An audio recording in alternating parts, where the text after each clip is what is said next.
जिससे आप मोहब्बत कर रहे हैं ना, उसे भी पता हो कि आप उससे मोहब्बत करते हैं। इजहार मोहब्बत की जरूरत भी होनी चाहिए और इजहार मोहब्बत का सलीका भी होना चाहिए।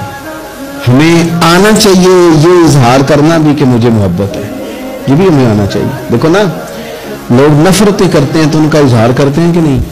और मुझे जी ये बात नहीं पसंद, नाराज ना होइएगा, मैं नहीं इस बात को, ये तो कहने की ताकत है, तो ये कहने की ताकत क्यों नहीं कि मुझे आपसे मोहब्बत है? ये कहने की भी तो ताकत होनी चाहिए ना। देखे ना, नबी पाक सल्लल्लाहु अलैहि वसल्लम ने वजाहत की।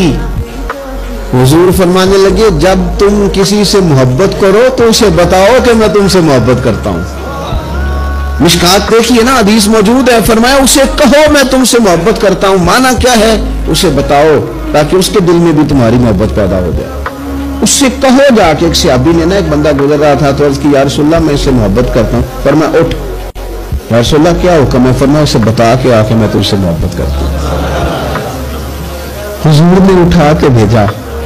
मैंने कहा इजहार मोहब्बत की भी तो जरूरत होनी चाहिए ना, इजहार मोहब्बत की भी तो जरूरत होनी चाहिए ना। शायद इसीलिए हज़रत अनस बिन मालिक ने कहा था, या रसूलल्लाह मुझे अल्लाह की कसम, मैं रब से भी प्यार करता हूँ, रब के रसूल से भी प्यार करता हूँ, अबू बकर सिद्दीक से भी करता हूँ, उमर फारूक से भी करता हूँ।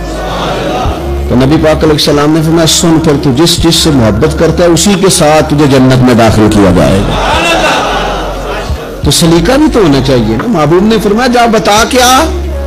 तो सहाबी गए, जाके कहा था कि मैं अल्लाह की रजा के लिए मोहब्बत करता हूँ तुमसे। तो वो भी सहाबी थे। कहने लगे, अच्छा अगर तू रब की रजा के लिए मुझसे मोहब्बत करता है तो मेरी दुआ है रब भी तुझसे मोहब्बत ही करे।